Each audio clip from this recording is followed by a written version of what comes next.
So guys, balik lagi sama kuliah sore bareng El di sini. Oke, ini adalah Xiaomi 14, HP yang banyak dihujat, tapi banyak juga yang suka. Entah kalian tim yang mana, yang suka atau yang enggak, tapi aku pribadi itu masuk ke kategori yang suka ya sama HP ini. Bukan tanpa alasan, embun di HP ini tuh sebenarnya sulit buat didapat. Dan aku udah cobain rekam cukup lama, main game di ruangan ber-AC, dan ya kondisinya itu normal-normal aja. Kalau ada yang bilang buat setor HP-nya ke depan AC langsung sambil rekam, ya itu bukan kondisi yang ideal ya, dan jatuhnya itu nggak natural. Nah, Xiaomi 14 sendiri ini harganya ada di 12 juta. Yang disayangkan menurutku itu cuma dari kapasitas internal storage-nya aja nih yang buat ukuran HP flagship ini tuh terlalu kecil. Dan sayang banget nggak ada opsi yang lebih besar. Padahal kita semua tahu ya HP flagship itu dirancang buat dipakai jangka panjang. Yang artinya buat zaman sekarang kapasitas 256 GB itu terlalu kecil. Oke, sebelum lebih jauh bahas itu, kita mau bahas luarnya dulu nih. Hal-hal yang udah pasti kelihatan ya kalau kita pakai sebuah smartphone. Yap, desain dari Xiaomi 14 ini aku akuin cakep. Warna hitam yang aku pakai ini itu matte dengan ngasih kesan yang cowok banget buat orang yang pakai ya. Bodi luarnya ini kerasa cukup tebel karena ada di 8,2 mm dan bobotnya ini ada di 193 gram. Buat HP 6,5 inci ke atas ini ya kelihatan normal-normal aja ya, tapi buat HP yang layarnya ini ada di 6,3 inci jadi kerasa cukup berat. Di sisi atas ini polosan aja, di sisi kanan ada tombol volume dan tombol power, di sisi kiri ini juga polosan aja, sementara itu di sisi bawahnya ini ada SIM tray slot yang jenisnya ini dual SIM card ya, tanpa adanya slot buat micro SD tambahan. Terus ada lubang mic, lubang charging USB-C dan grill speaker yang jenisnya ini stereo speaker, dimana speaker yang satu lagi ini jadi satu sama earpiece-nya. Buat NFC ini ada, dan buat posisi sensor ini kayak biasa ada di sisi belakang atas bodinya. Terus kalau buat IP rating ini juga udah ada ya, nggak tanggung-tanggung. Ini pakai IP68 yang artinya dia tahan buat dicelupin ke dalam air selama 30 menit. Lanjut kalau buat layar, panel yang dipakai ini AMOLED 6,36 inci yang cukup compact. Terus resolusinya ini ada di 1,5K 1200 x 2670 pixel dan punya refresh rate yang ada di 120 Hz. Buat layarnya ini punya 68 miliar warna dengan dukungan Dolby Vision dan juga udah support HDR10+. Sementara itu buat kecerahan layar sendiri ini peaknya bisa sampai 3000 nits nih. Jadi ya udah super duper terang buat penggunaan di luar ruangan. Yang aku suka size-nya ini ya, aku pecinta smartphone compact, jadi tuh ngelihat HP yang layarnya ada di bawah 6,5 inci ya lumayan gembira. Ya ini penilaian subjektif aja, kalau misal HP layar di bawah 6,5 inci itu menurutku ya lebih enak buat dipakai dan buat masuk ke kantong. Tapi yang jelas terlepas dari itu, kualitas layarnya ini nggak perlu diraguin lagi. Desainnya ini udah cukup cakep dengan bezel yang sama rata, jadi dilihatnya tuh makin enak.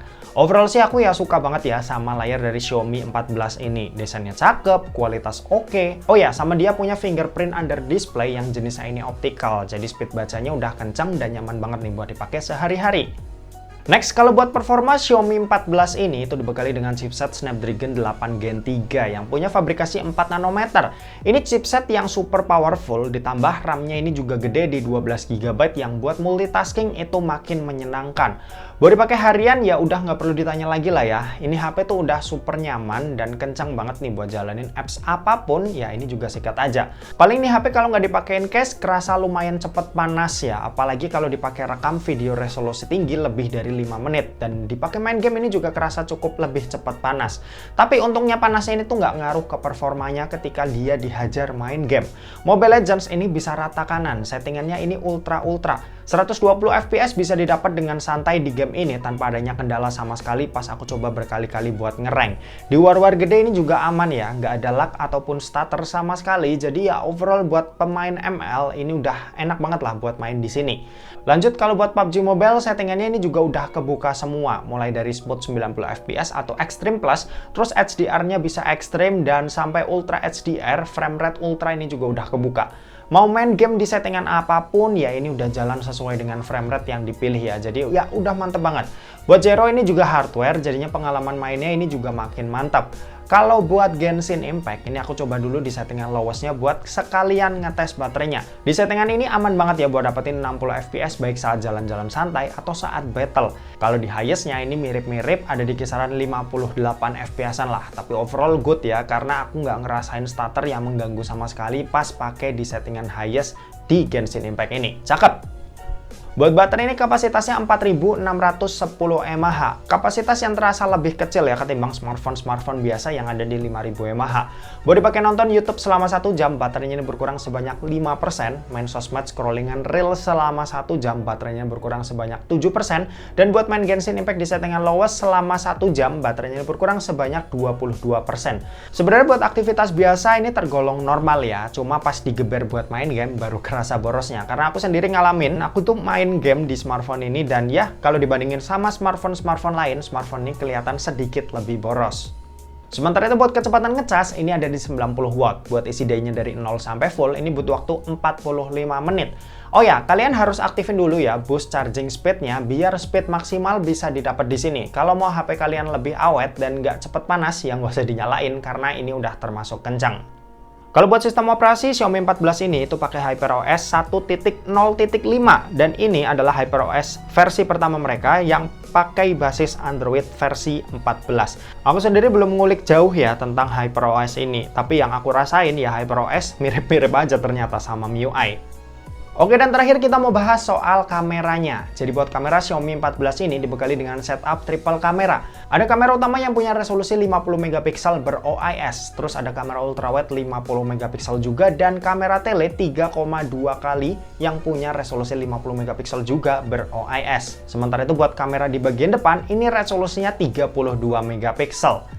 Buat hasil fotonya jujur aja ini cakep. Hasilnya tuh punya karakter gambar yang enak buat dilihat tanpa harus banyak dipoles. Yang artinya ya ada boosting image processing dan gak terlalu lebay. Di pojok kanan atas kalian juga bisa pilih style kalian ya. Kalian suka yang Leica Vibrant yang lebih ngeboost warnanya atau yang Leica Authentic dengan warna yang lebih natural. Nah, sisanya kalian bisa cek aja nih dari hasil foto-foto dan video berikut ini.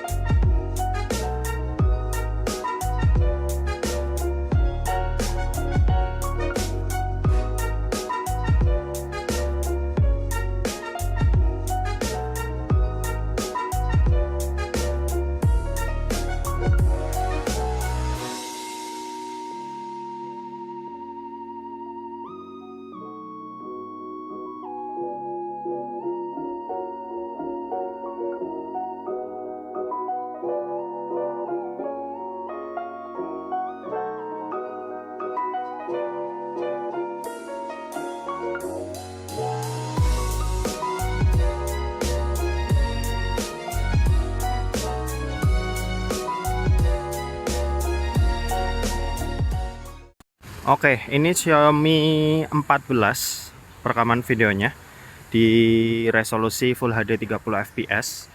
Di sini kita bisa pindah-pindah lensa langsung ya. Contoh ini ultra wide, ini kamera utama, dan ini yang 3,2-nya. Cuma nggak enaknya di sini tuh pindah-pindahnya model slide gitu ya. Jadi kerasa lama buat pindah-pindahnya. Ini coba dipakai jalan. Ini masih pagi ya, sekitar jam 9-an. Di Full HD 30 fps bisa mode video stabil. Perekamannya harusnya ya lebih stabil daripada yang sebelumnya. Ini bisa kalian bandingin aja, cuma ini bisanya di lensa utama aja. Terus ada juga video stabil Pro. Harusnya ini lebih stabil lagi, lebih nge-crop lagi. Cuma kalau buat dipakai jalan gini doang sih harusnya ya nggak ada perbedaan yang signifikan ya sama yang video stabil biasa.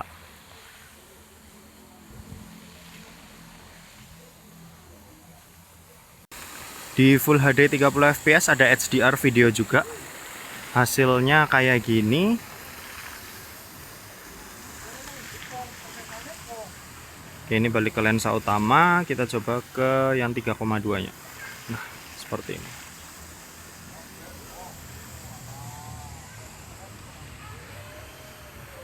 Next, ada Full HD 60 fps, hasil seperti ini. Masih bisa pindah-pindah lensa, ini ultra wide-nya. Ini kamera utama, dan kita coba ke 3,2 kalinya. Nah, seperti ini. Oke, ini balik lagi ke kamera utama. Dipakai jalan kayak gini. Next buat 4K 30 hasilnya kayak gini. Pindah-pindah lensa juga masih bisa. Ini ultra wide-nya. Ini kamera utama dan kita coba ke 3,2-nya. Set. Iya, seperti ini. Oke, kita balik ke kamera utama.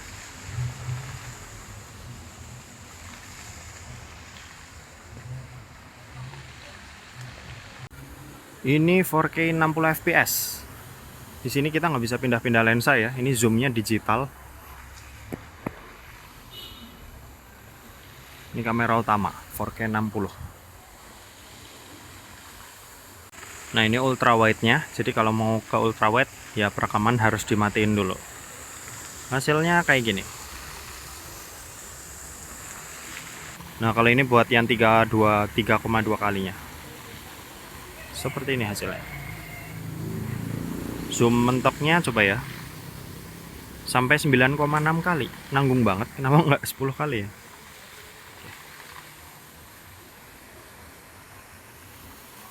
Ada 8K 24 fps tapi ya nggak begitu penting lah. Jadi langsung aja kita skip. Oke, kalau ini buat kamera depannya dari Xiaomi 14 Full HD 30 fps. Hasilnya seperti ini. Dan sekarang kita bakal coba pakai jalan.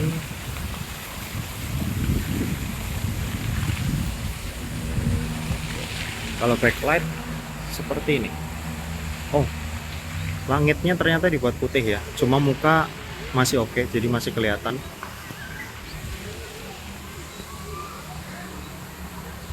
Lanjut ini buat Full HD 60 fps. Kalau backlightnya sama, langit dibuat putih, muka masih terang.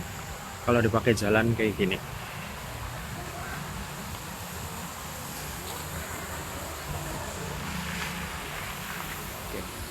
Aman lah ya.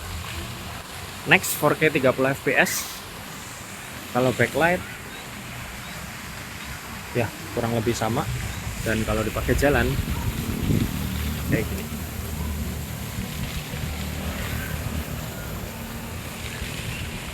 Terakhir 4K 60 fps hasilnya kayak gini. Kalau backlightnya sama juga, kalau dipakai jalan kayak gini.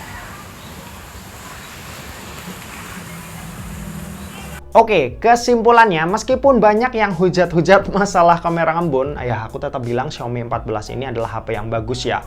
Menurutku ngembunnya itu kayak harus dicari banget. Kalau buat penggunaan normal, sejauh aku pakai ini aman-aman aja. Jadi aku nggak begitu keganggu. Selebihnya ini HP ya, HP yang powerful banget dari segala sisi. Mau layarnya, mau kualitas audio, performa, sampai ke kamera ini tuh udah cukup menggambarkan kalau dia adalah smartphone flagship.